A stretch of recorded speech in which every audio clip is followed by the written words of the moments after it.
Orient bell tiles studio से आप देख रहे हैं एबीपी न्यूज।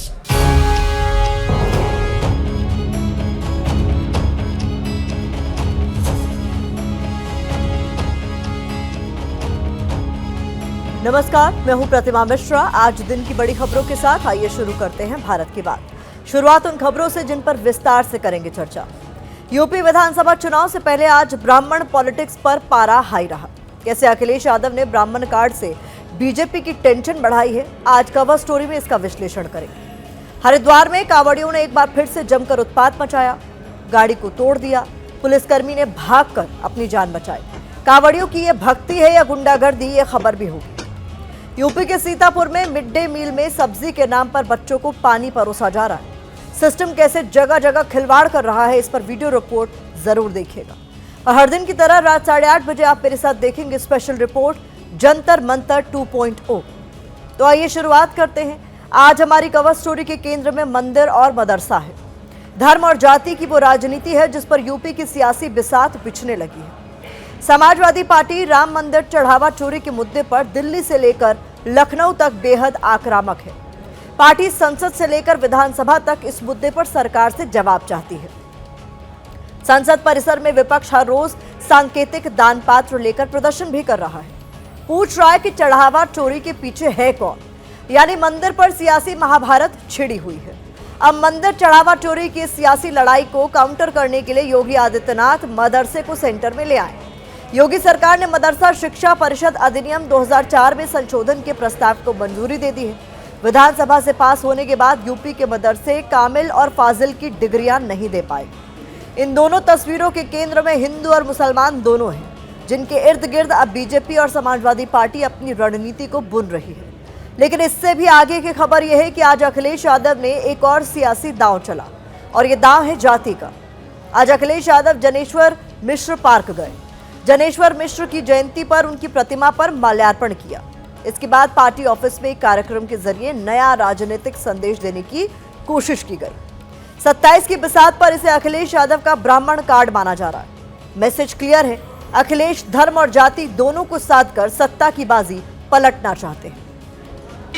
स्थान ग्रहण कर लीजिए।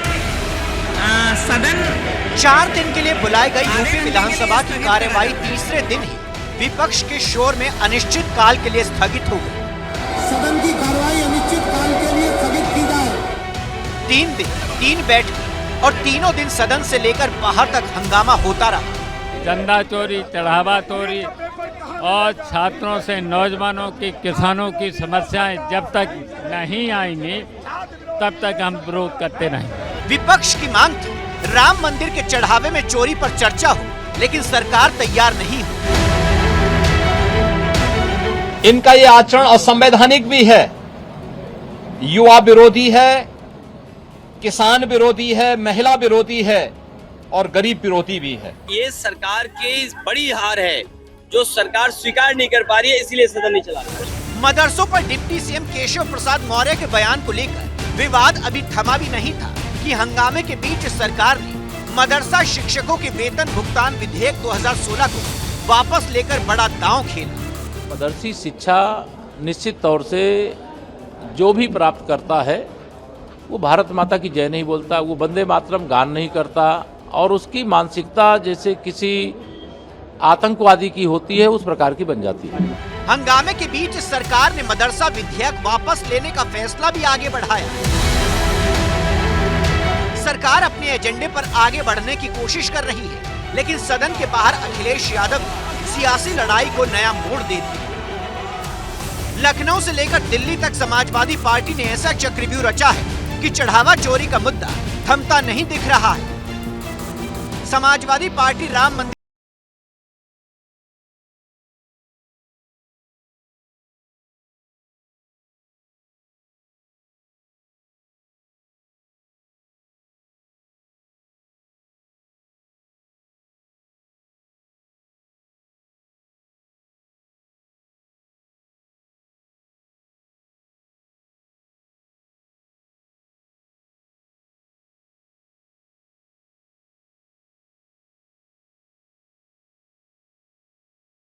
जब से पीडीए से वो लोग हारे हैं, तब से पीडीए की नई नई परिभाषा बना रहे हैं वो लोग, लेकिन वो लोग भूल गए हैं पीडीए में पीडी पंडित का ही शुद्ध फॉर्म है।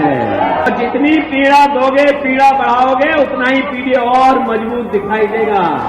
ब्राह्मणों के साथ सौतेले रवैये का आरोप अखिलेश लगा रही हैं। आज ब्राह्मण सम्मेलन के मौके पर अखिलेश ब्राह्मणों के साथ हुई घटनाओं की फहरिस्त लेकर आए। कृष्ण को आराध्य मानने वाले अखिलेश कृष्ण सुदामा की दोस्ती का जिक्र करना भी नहीं भूले। भगवान कृष्ण और सुदामा की दोस्ती आज की नहीं है, बताओ कितने हजार साल पुरानी है। मौका ब्राह्मण सम्मेलन का था, इसीलिए अखिलेश ने ब्राह्मण चेहरे को आगे बढ़ाया और चढ़ावा चोरी के मुद्दे को उठाने वाले पवन पांडे को अयोध्या का प्रत्याशी घोषित कर चुनावी बिगुल भी फूंक दिया।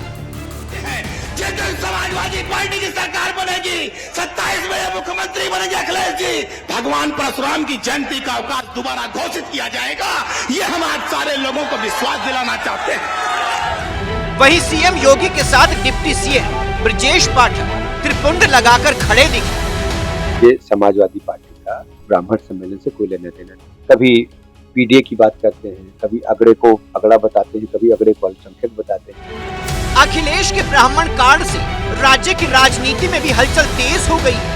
अब नाराजगी समय की होती है, उसके बाद उसका हल भी वही होता है। घर के अपने लोग अपनों से ही नाराज भी होते हैं और अपनों के लिए काम भी करते हैं। साफ है, उत्तर प्रदेश की सियासत अब नए मोड़ पर है। एक तरफ बीजेपी हिंदुत्व के अपने मजबूत किले पर भरोसा जता रही है, तो दूसरी तरफ समाजवादी पार्टी उसी किले के भीतर नए सवाल खड़े करने की कोशिश में है।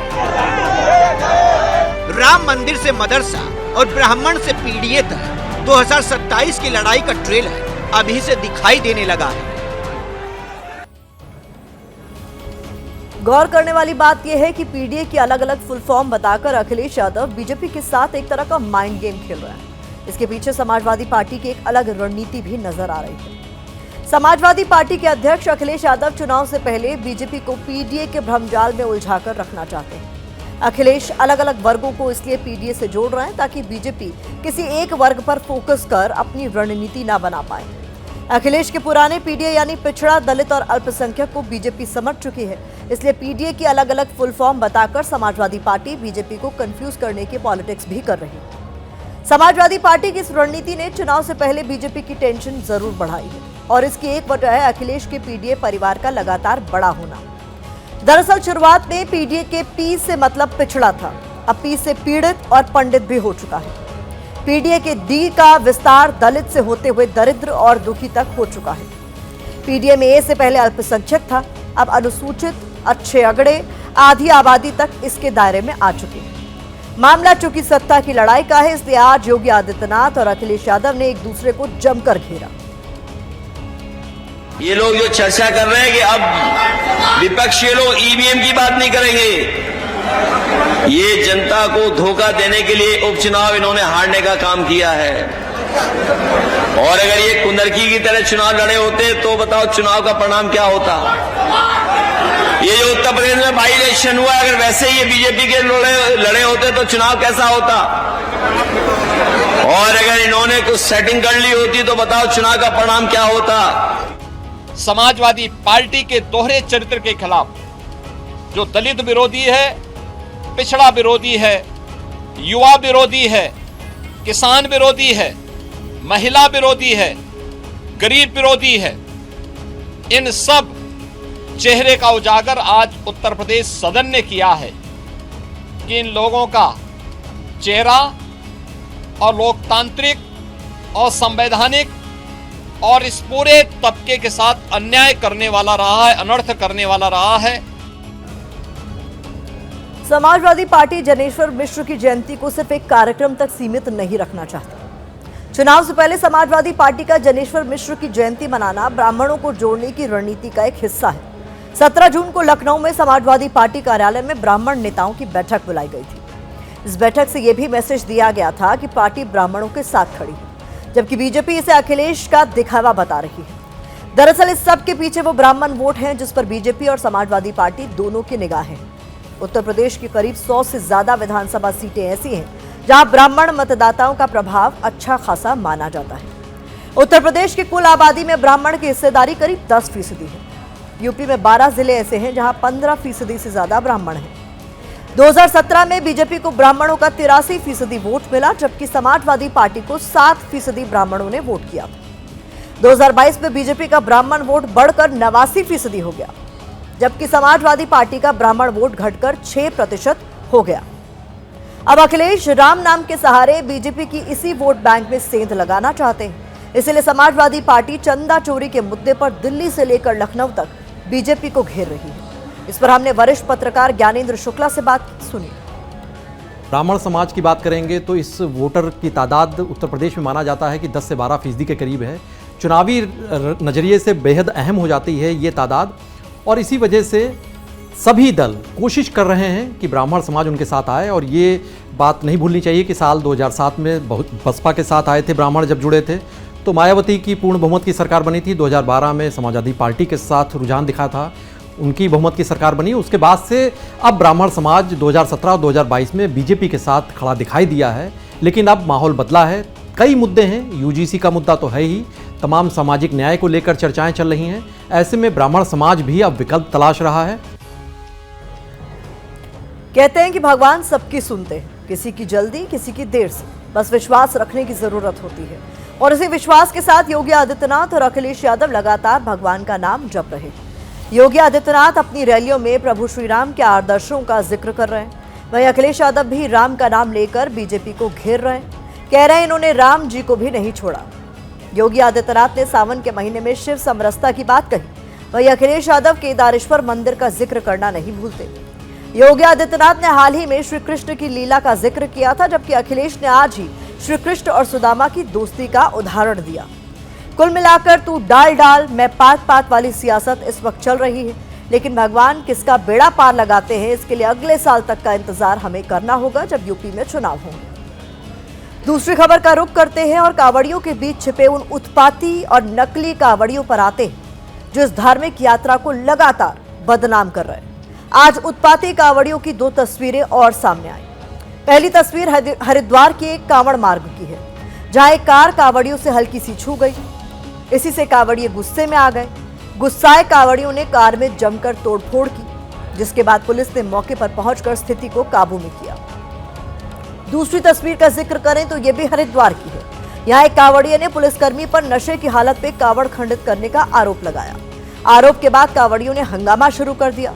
पुलिसकर्मी को वहां से भागकर अपनी जान बचानी पड़ी।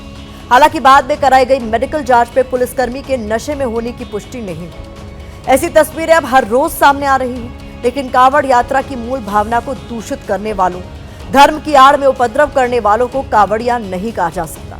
ये रिपोर्ट देखिए। तारीख बदल रही है, लेकिन तस्वीर नहीं। कांवड़ पथ पर आस्था के नाम पर यही तो हो रहा है।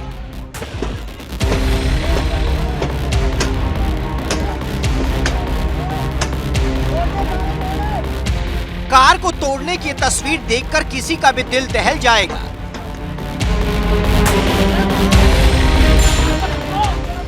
ये भक्त तो नहीं हो सकते। बताया जा रहा है कि कार एक कांवड़िए को छू गई, उसके बाद तो जो हुआ वो आपके सामने है। प्रशासन लगातार कांवड़ियों के लिए अलग रास्ता बनाकर उसी पर चलने की अपील कर रहा है, लेकिन कुछ कांवड़िए मनमानी करते हुए उसी रास्ते से जा रहे हैं जहां से कार, बाइक, ट्रक जा रही है। बताया जा रहा है कि कार देहरादून से हरिद्वार की ओर जा रही थी।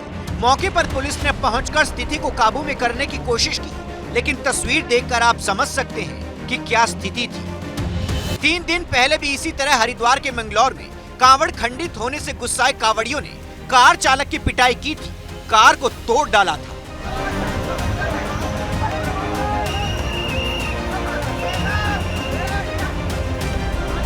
कानून हाथ में लेना और गुनहगार ठहराने का तो जैसे इन कांवड़ियों को लाइसेंस मिल गया है। हरिद्वार में एक कांवड़िए ने पुलिस कर्मी पर नशे की हालत में कांवड़ खंडित करने का आरोप लगाया और उसका पीछा करने लगा। जान बचाने के लिए पुलिस वाले को वहां से भागना पड़ा। ये दारू पी रखे ऐसे बोले ने, और ये पुलिस वाला भाग रहा, इसने मेरी कांवड़ खंडित करी। ये देख लो, ये उत्तराखंड है। हालांकि बाद में मेडिकल जांच में पुलिसकर्मी के नशे में होने की पुष्टि नहीं हुई। मतलब बिना सच जाने ये कावड़िया पुलिस वाले का जुलूस निकालना चाह रहा था और बाकी कावड़ियों को हमला करने के लिए उकसा रहा था। अरे मेरी मदद करो, भाग रहा। अरे कावड़िया दारू पे रखी थे। अरे पकड़ो से, ये भाग रहे। अरे पकड़ो से, वो सारी कावड़िया। कुछ कावड़ियों के उत्पात की खबर हम आपको लगातार दिखा रहे हैं, जिसकी वजह से फूल बरसाने वाली सरकारों को भी असहज होना पड़ रहा है। बजाय कानून व्यवस्था लागू करने के बीजेपी नेता संगीत सोम इसका राजनीतिकरण कर रहे हैं और इसके पीछे विपक्षी दलों की साजिश बता रहे हैं। देश की और दुनिया की सनातन की सबसे बड़ी यात्रा चल रही है और इस यात्रा को बदनाम करने के लिए अखिलेश यादव और उनके चमचे पूरी भरपूर कोशिश कर रहे हैं।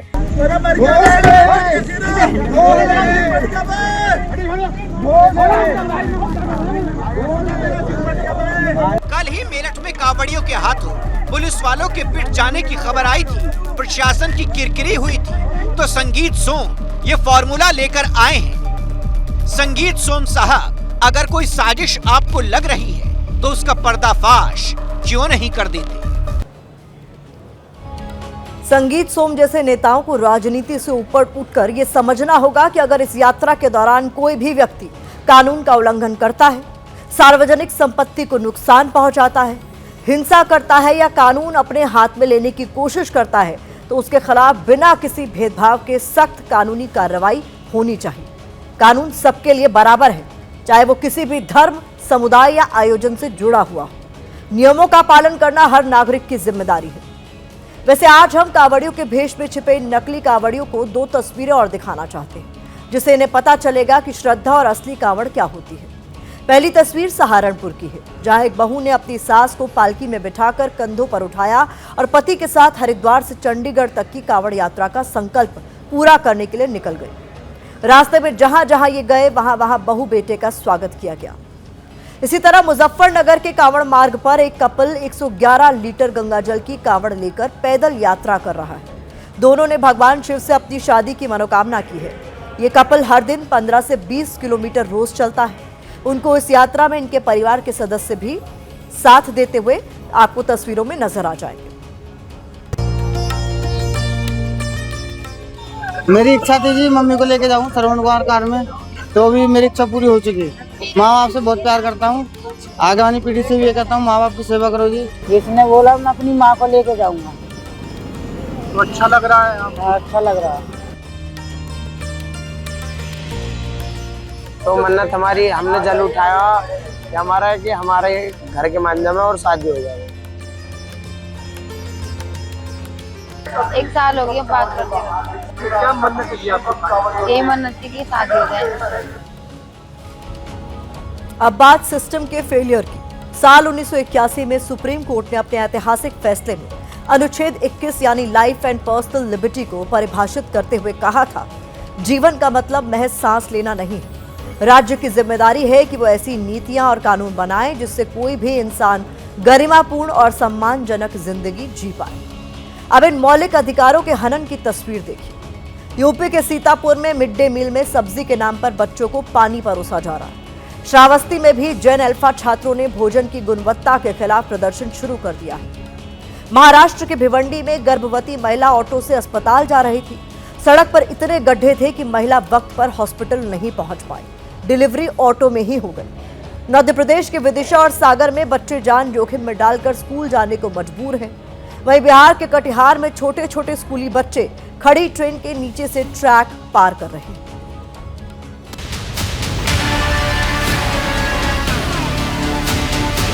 थाली में आलू के 3 पीस और उनसे मुक्ति पाने की कोशिश करता ये मसाले वाला पानी।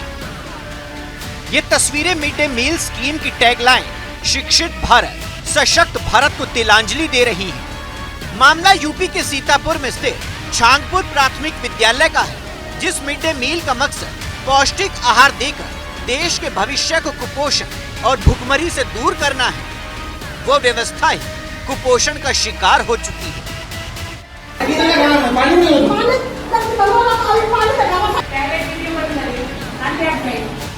वीडियो बंद करने का आदेश देने वाली ये महोदया इसी स्कूल की शिक्षिका कल्पना वर्मा है।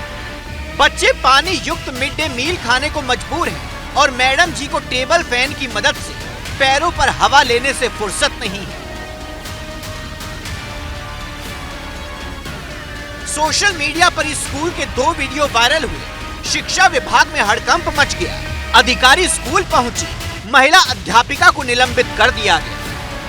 जो वायरल हुई वीडियो वो सही पाया गया है, उसको संज्ञान में लेते हुए जो प्रिंसिपल साहब और साथ में जो रसोइया, इन दोनों के खिलाफ कार्रवाई की गई और प्रिंसिपल साहब का सस्पेंशन का कार्रवाई की गई। सीतापुर से 145 किलोमीटर दूर श्रावस्ती में तो मिड डे मील की गुणवत्ता से परेशान होकर छात्रों ने विद्रोह तक छेड़ दिया।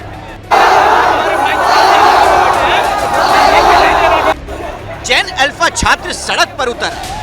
श्रावस्ती के जवाहर नवोदय विद्यालय भिनगा की ये तस्वीर है। छात्रों का आरोप है कि हॉस्टल में घटिया किस्म का भोजन मिलता है। कई बार शिकायत के बावजूद सुधार नहीं हुआ, लेकिन छात्र तब सड़कों पर उतरने को मजबूर हो गए जब खाने में कीड़े मिले।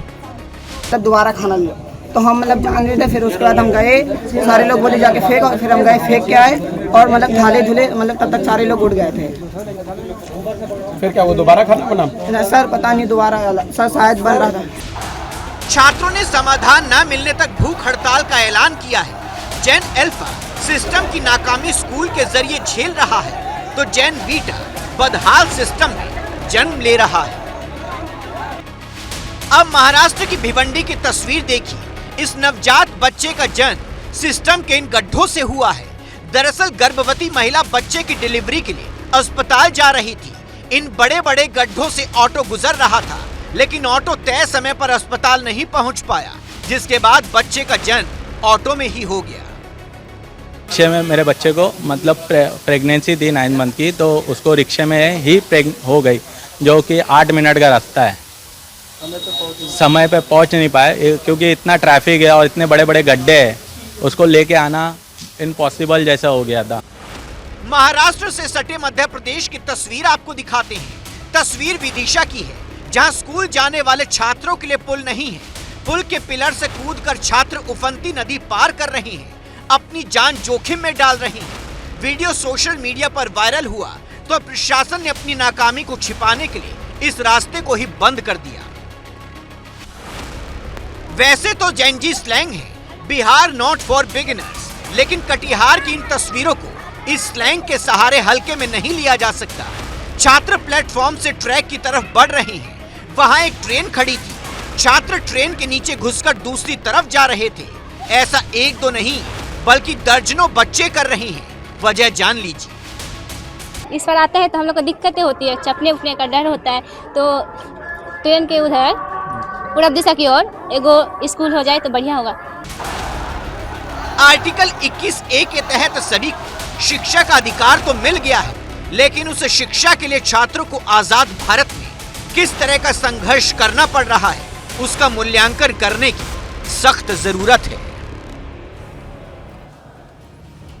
ये तस्वीरें देश के सियासतदानों के लिए संदेश है कि अब सत्ता में बैठने के लिए उन्हें जाति और धर्म की राजनीति के बजाय शिक्षा और रोजगार के मुद्दे पर ध्यान देना होगा। ये नए भारत का भविष्य है, जो अपने अधिकारों की लड़ाई लड़ने के लिए सड़क पर उतरने से भी नहीं कतराता।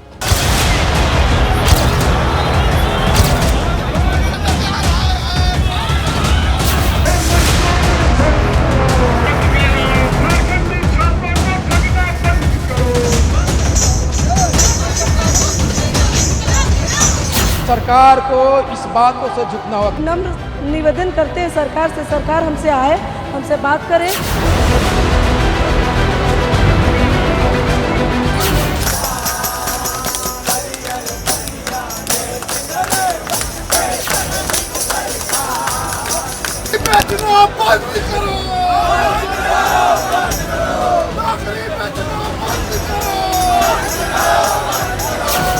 ये जो धरना का केंद्र है, इसको नाम दिया गया है नौकरी बिक्री केंद्र, और इस नौकरी बिक्री केंद्र में बाकायदा जेपीएससी के जो पद हैं उनका रेट लिस्ट लगाया गया है।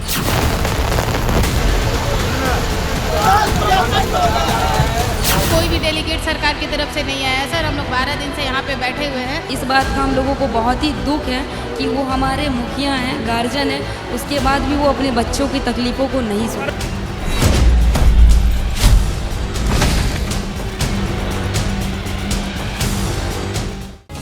देश की राजधानी दिल्ली से करीब 1200 किलोमीटर दूर रांची का जयपाल सिंह मुंडा स्टेडियम छात्रों के आंदोलन का सबसे बड़ा केंद्र बन चुका है। आंदोलन का आज 12वां दिन है और 11 दिन से सड़क पर मूसलाधार बारिश से लेकर तेज धूप के बीच बैठे ये छात्र नारे लगा रहे हैं कि हमें नौकरी नहीं न्याय चाहिए। छात्र इसे अपना सत्याग्रह कह रहे हैं। बड़ी बात यह है कि छात्रों का यह आंदोलन रांची में मुख्यमंत्री हेमंत सोरेन के निवास से सिर्फ 1 किलोमीटर की दूरी पर हो रहा है और छात्रों की शिकायत है कि इतने दिन बीत जाने के बाद भी सरकार का कोई नुमाइंदा उनसे बात करने के लिए नहीं आया। हेमंत सोरेन कार्रवाई का आश्वासन दे रहे हैं। क्या एक्शन लिया गया ये भी उनकी सरकार गिनवा रही है, लेकिन मुद्दे की बात यह है कि धरने पर बैठे छात्रों से 11 दिनों तक किसी तरह का संवाद सरकार की तरफ से स्थापित क्यों नहीं किया गया। रांची का यह आंदोलन सिर्फ जेपीएससी जेएसएससी का नहीं बल्कि पूरी भर्ती व्यवस्था में पारदर्शिता और युवाओं की भरोसे की लड़ाई बन गया है। छात्रों का आरोप है कि पेपर लीक, रिजल्ट पे गड़बड़ी और चयन प्रक्रिया की अनियमितताओं से उनकी सालों की मेहनत पर पानी फेर दिया है। किसान, मजदूर और मिडिल क्लास परिवारों के हजारों युवा सड़कों पर हैं क्योंकि उनका भविष्य दांव पर लगा है। इसीलिए कहा जा रहा है कि रांची का ये छात्र आंदोलन जंतर मंतर 2.0 बन चुका है, जहां हर रोज सरकार से जवाब मांगती आवाजें तेज हो रही हैं।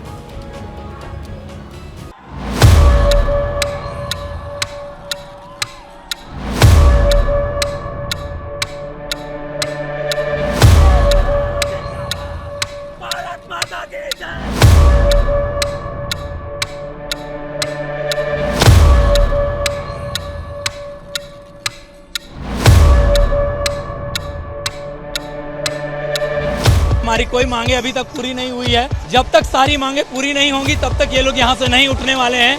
झारखंड के छात्र जाग चुके हैं और वो अब सरकार से इसका हिसाब मांगने वाले हैं।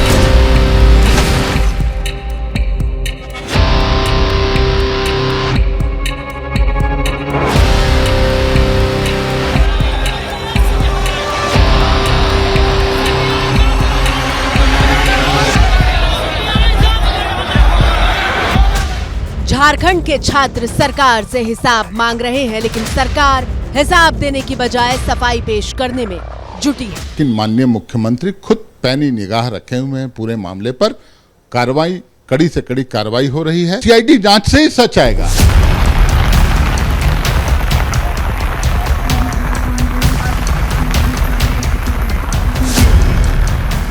क्या इसी को पैनी निगाह बनाकर रखना कहते हैं? हजारों छात्र 12 दिन से बारिश के बीच भी संघर्ष कर रहे हैं, लेकिन सरकार की निगाह इतनी पैनी है कि ठीक से खड़े होने तक का तिरपाल मुहैया नहीं करवा पा रही है।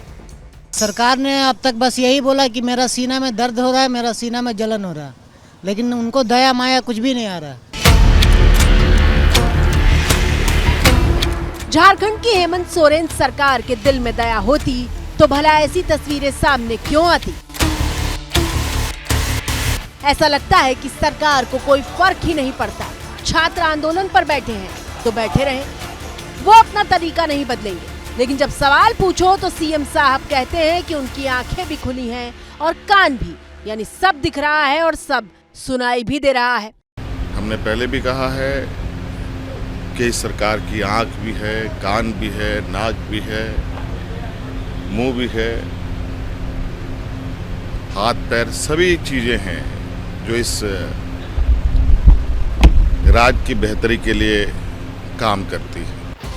सवाल यह है कि जब आपके कान खुले हैं तो इन छात्रों की आवाज क्यों नहीं सुनाई दे रही, जो पूछ रहे हैं कि क्या राज्य का मुखिया अपने बच्चों की बात सुनने के लिए 2.5 किलोमीटर तक का सफर तय नहीं कर सकता? सर, जब सरकार बोल रही है कि आंख है, कान सब कुछ दिख रहा है, सर दिख रहा था आपका मुख्यमंत्री का आवास है बगल में, मुश्किल से 2 से 2.5 किलोमीटर होंगे सर। आप हम लोग आज 12 दिन हो गए सर। आप 12 दिन में 2.5 किलोमीटर आप नहीं पैदल आ सकते हैं। 2.5 किलोमीटर डिस्टेंस है यहाँ से सर। आप बोल रहे हैं हमको सब दिख रहा है, सब जब दिख रहा है सर तो हम लोग जो मांग कर रहे हैं आपको वो क्यों नहीं दिख रहा है सर? कि सर आप प्रतिनिधिमंडल के लिए आप झुके, बहुत अच्छी बात है, लेकिन सर आप आके बात कीजिए और साबित कीजिए कि आपके अंदर दिल है, हम लोग का दर्द आप समझते हैं। सर हम क्यों जाएंगे सर, संविधान में एक मंत्री भी बराबर होता है, एक छात्र भी बराबर होता है, हम लोग सर दोनों बराबर हैं।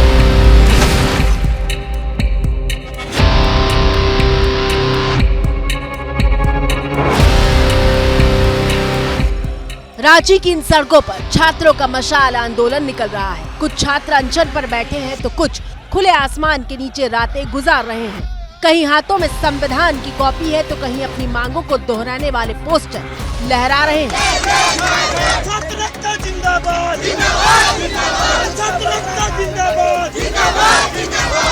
और एटलीस्ट हम लोग चाहते हैं कि अगर आपसे नहीं हो रहा तो आप रिजाइन करो ना यार, रिजाइन क्यों नहीं कर रहे हो? जब धर्मेंद्र प्रधान जी रिजाइन कर सकते हैं तो आप कौन सा खेत का मूली है जो रिजाइन नहीं कर सकते? रिजाइन करो चुपचाप से।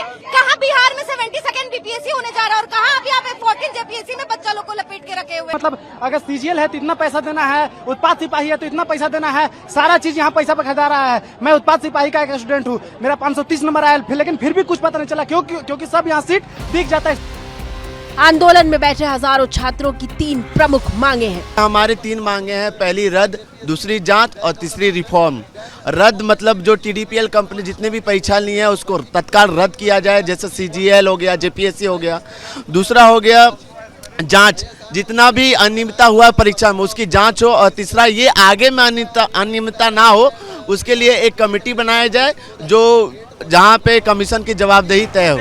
सरकार की दलील है कि सीआईडी जांच कर रही है, जबकि छात्र पूछ रहे हैं कि आपको भ्रष्ट अधिकारियों पर ज्यादा भरोसा है या फिर छात्रों पर।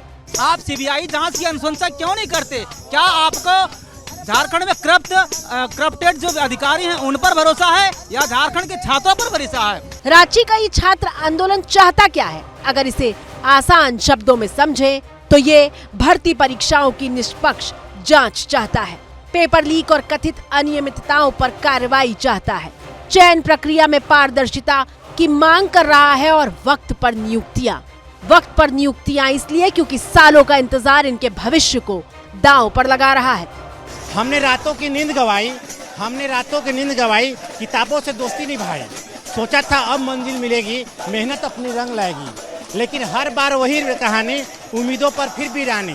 झारखंड मुक्ति मोर्चा की सरकार के खिलाफ अब बीजेपी ने भी मोर्चा खोल दिया है, जो पूछ रही है कि अगर धर्मेंद्र प्रधान इस्तीफा दे सकते हैं तो यहाँ इस्तीफा क्यों नहीं? देखिए, एक ही चीज के लिए नैतिकता का 2 तकाजा नहीं हो सकता। एनटीए एग्जामिनेशन कराती है, लेकिन शिक्षा मंत्री ने आकर नैतिक जिम्मेवारी लेते हुए इस्तीफा दे दिया, हालांकि उन पर कोई केंद्र का दबाव नहीं था। तो झारखंड के शिक्षा मंत्री जो मुख्यमंत्री खुद है उनको भी इस्तीफा देना चाहिए। उनका इस्तीफा तो प्रमुख मांगों में है। पूरे 11 दिन बीत जाने के बाद हेमंत सोरेन सरकार छात्रों से बातचीत के लिए तैयार हुई। तस्वीरें बुधवार शाम करीब 4 बजे की है, जब एसडीएम कुमार रजत और एडीएम धनंजय कुमार प्रदर्शनकारी छात्रों से मिलने के लिए धरना स्थल पर पहुंचे। अधिकारियों ने मुख्यमंत्री की ओर से छात्रों के 5 सदस्यीय प्रतिनिधिमंडल को बातचीत के लिए न्योता दिया, लेकिन छात्रों ने कहा कि सीएम के साथ कोई भी बातचीत छात्रों के बीच होगी।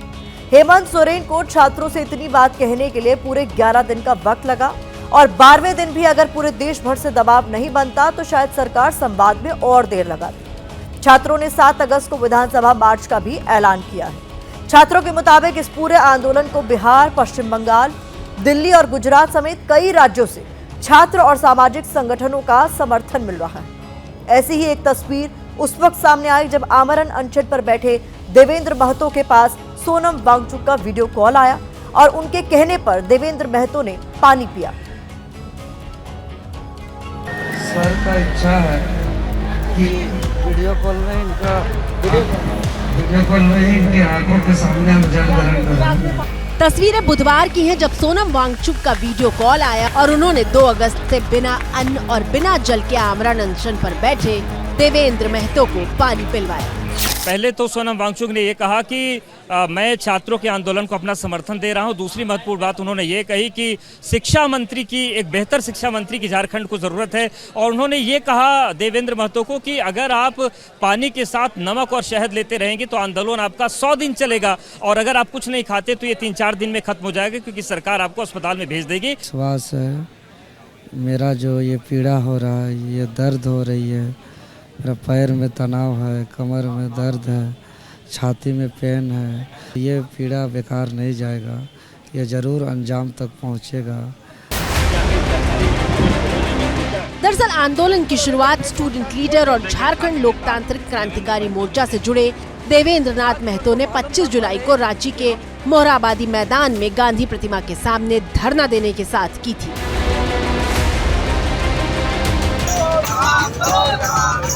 शुरुआत में बहुत कम लोग ही जमा हुए, लेकिन धीरे धीरे सोशल मीडिया के जरिए मिले समर्थन के बाद भीड़ बढ़ने लगी।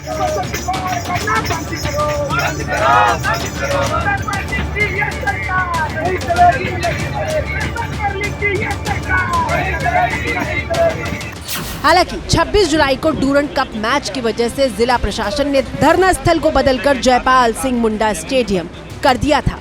इसी बीच देवेंद्र महतो ने 2 अगस्त से आमरण अनशन की घोषणा कर दी थी।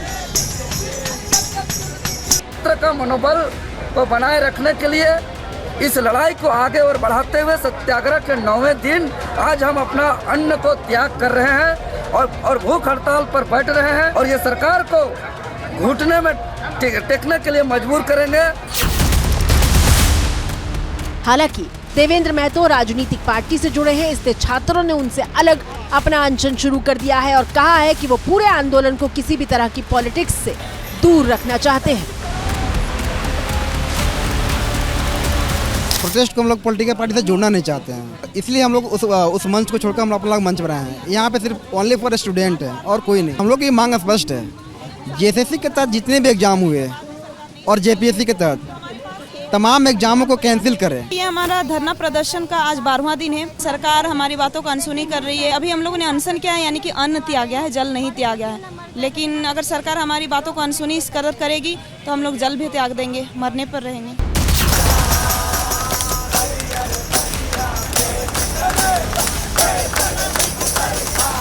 खास बात यह है कि रांची में हो रहे इस छात्र आंदोलन में किसी तरह की कोई राजनीतिक बयानबाजी भी नहीं हो रही है। शांतिपूर्ण तरीके और कविता और गायन के जरिए छात्र अपनी बात रख रहे हैं। जाने माने लेखक नीलोत्पल मृणाल भी छात्रों के समर्थन में धरना स्थल पर पहुंचे और वो लगातार अपनी मौजूदगी दर्ज करवा रहे हैं। बरले गमछा चलते चलते जीत ही लेंगे एक दिन लड़ते लड़ते। अपनी मंजिल पर्वत की ऊंचाई है, एक दिन में होती कहाँ चढ़ाई है। चढ़ ही लेंगे एक दिन चढ़ते चढ़ते और जीत ही लेंगे एक दिन लड़ते लड़ते। तो ये लड़ रहे हैं। छात्र आंदोलन ने कई लड़ाइयाँ जीती हैं और मुझे बहुत उम्मीद है कि झारखंड की सरकार जल्द से जल्द इस मसले पर कोई निर्णय लेगी। आंदोलन में राजनीतिक दलों की सीधी एंट्री पर रोक के साथ साथ छात्रों ने अपने लिए एक कोड ऑफ कंडक्ट भी तय किया है। इस कोड ऑफ कंडक्ट के मुताबिक छात्र 4 बातों का विशेष ध्यान रख रहे हैं। मंच से राजनीतिक, धार्मिक और जातिगत बयानबाजी नहीं होगी। वक्ता केवल आंदोलन के मूल मुद्दों पर ही बोलेंगे। किसी व्यक्ति विशेष पर व्यक्तिगत आरोप भी नहीं लगाए जाएंगे और भाषण के दौरान अपशब्दों का इस्तेमाल कतई नहीं होगा। जेपीएससी और जेएसएससी भर्ती परीक्षाओं में गड़बड़ी के खिलाफ धरने पर बैठे छात्रों को अब कॉकरोच जनता पार्टी का समर्थन भी मिल गया है। पार्टी के संस्थापक अभिजीत दीपके ने छात्रों से बात करने की जानकारी देते हुए कहा कि वो भी जल्द रांची जाएंगे। झारखंड के जो साथी हमारे वो ऑलरेडी वहाँ पर है और जरूरत पड़ी तो हम लोग भी जाने के लिए तैयार और हम जाएंगे जरूर। और हमारी उनसे फोन पर बात भी हुई, वीडियो कॉल पर बात हुई और हमने कहा है कि आपके आंदोलन को मजबूत करने के लिए जो हो सकता है वो कॉकरोच जनता पार्टी करेगी और उनकी जितनी भी डिमांड्स है हम उनका पूरा समर्थन करते हैं। पूरे देश में जब रांची का छात्र आंदोलन सुर्खियां बनने लगा तो सीएम हेमंत सोरेन कह रहे हैं कि सरकार के दरवाजे सबके लिए खुले हैं। सरकार के दरवाजे सभी के लिए खुले और वो लोग अपनी बातों को रखेंगे तो निश्चित रूप से सरकार उसकी बातों को गंभीरता दी है और मुझे लगता है कि इस विषय पर हम लोग बहुत कॉन्क्रीट सॉल्यूशन के साथ आगे निर्णय लें। झारखंड सरकार के दरवाजे सबके लिए खुले रहते तो अपनी आवाज सरकार के कानों तक पहुंचाने के लिए छात्रों को धरने पर क्यों बैठना पड़ता? धरने पर बैठने के बाद भी बारिश में क्यों भीगना पड़ता? और 10 दिन के लंबे इंतजार के बाद छात्रों को अनशन पर क्यों बैठना पड़ता? जाहिर है कि झारखंड के सीएम हेमंत सोरेन के पास इनमें से किसी भी सवाल का कोई जवाब नहीं। लेकिन मुद्दा यह है कि जंतर मंतर से लेकर रांची तक होने वाले ऐसे छात्र आंदोलन के पीछे सिर्फ भर्ती परीक्षा में गड़बड़ी नहीं बल्कि भरोसे का संकट है। एक छात्र जो सालों तैयारी करता है, फिर परीक्षाएं टल जाती है या फिर पेपर लीक हो जाता है, भर्ती प्रक्रिया रुक जाती है। छात्र जो नौकरी का सपना देख रहा होता है वो अदालत के फैसलों और जांच प्रक्रिया का मोहताज बन जाता है और यही इंतजार अब आंदोलनों की शक्ल में सामने आ रहा है। चलिए अब आपको दिखाते हैं आखिर रांची में आंदोलन की चिंगारी कहां से भड़की थी। झारखंड में छात्रों के आक्रोश को समझने के लिए आपको ये वायरल OMR शीट जरूर देखनी चाहिए। दावा किया जा रहा है कि ये OMR शीट JPSC प्री की परीक्षा देने वाले अभ्यर्थी की है। वायरल OMR शीट में आप देख सकते हैं कि 100 सवालों के जवाब में इस अभ्यर्थी ने 32 गोले ही भरे हैं और इसी वायरल OMR शीट को थोड़ा साफ दिखाने के लिए हमने AI का इस्तेमाल किया। प्री आंसर की से जब इस वायरल OMR शीट का मिलान किया गया तो चौंकाने वाले खुलासे हुए। अभ्यर्थी ने 32 में से सिर्फ 15 जवाब सही दिए थे। 17 सवालों का जवाब गलत दिया गया था। इसके बावजूद अभ्यर्थी मुख्य परीक्षा के लिए चयनित हो गया। ऐसा सिर्फ एक मामला नहीं है, ऐसा ही एक दावा 48 सवालों के जवाब वाली OMR का भी है। कुल 500 OMR शीट में गड़बड़ी का दावा किया जा रहा है।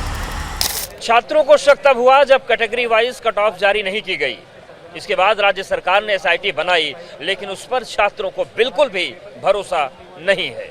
सरकार से हम लोग CID का नहीं CBI का जांच का मांग कर रहे हैं। अगर कार्रवाई करनी होती तो अभी तक कर लिए होते। हम लोग की मांग है CBI जांच, CID पे भरोसा नहीं है। प्रदर्शनकारी छात्रों का आरोप है कि JPSC की तरफ से जितनी भी परीक्षा TDPL ने करवाई है वो सवालों के घेरे में है, क्योंकि कई राज्यों में ब्लैकलिस्ट होने के बावजूद झारखंड में JPSC ब्लैक लिस्टेड कंपनी से परीक्षा संचालन करवाती रही। TDPL की मॉडस ऑपरेंडी के लिए आपको अभय तिवारी नाम के किरदार को समझना होगा। प्रदर्शनकारी छात्रों के मंच पर अभय तिवारी की तस्वीर लगी है जिसमें लिखा है अभय तिवारी हैं वीर सूरमा भोपाली। टॉपर है ये तिवारी, बाकी अनाड़ी। JSSC PGT 2023 इंग्लिश का है सबसे बड़ा खिलाड़ी। इसके रिश्तेदार और परिवार भी सबसे बड़ा खिलाड़ी। अभय तिवारी छात्रों के निशाने पर क्यों हैं, वो जानिए। बताया जा रहा है कि अभय तिवारी परीक्षा एजेंसी TDPL में मार्केटिंग मैनेजर था। इस दौरान JPSC PT परीक्षा दी और पास हो गया। प्रखंड आपूर्ति पदाधिकारी की परीक्षा में रैंक 2 हासिल की। ACF और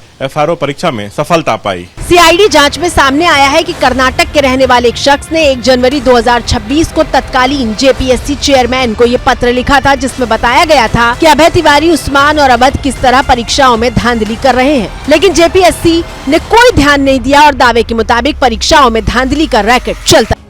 आरोप है कि TDPL के अनुभव का अभय तिवारी ने गलत इस्तेमाल किया। बैकएंड सर्वर और OMR शीट में हेरफेर कर इसे अपने कई करीबियों को पास करवाया गया। आरोपों के मुताबिक JPSC को अभय तिवारी और TDPL के हेरफेर की पूरी जानकारी ही नहीं थी, बल्कि खुली छूट दी गई थी। और यही वजह है कि सरकार छात्रों का भरोसा जीत नहीं पा रही। छात्रों को आशंका है कि अभय तिवारी और JPSC अधिकारी महज छोटी मछलियां हैं। बड़ी मछलियां अब भी सिस्टम में हैं, जिनकी जांच के लिए CBI की जांच का होना जरूरी है, वरना परीक्षाओं में गड़बड़ी का सिलसिला जारी रहेगा। इसी के साथ भारत की बात में मुझे दीजिए इजाजत। कल रात 8 बजे आप सभी से फिर होगी मुलाकात।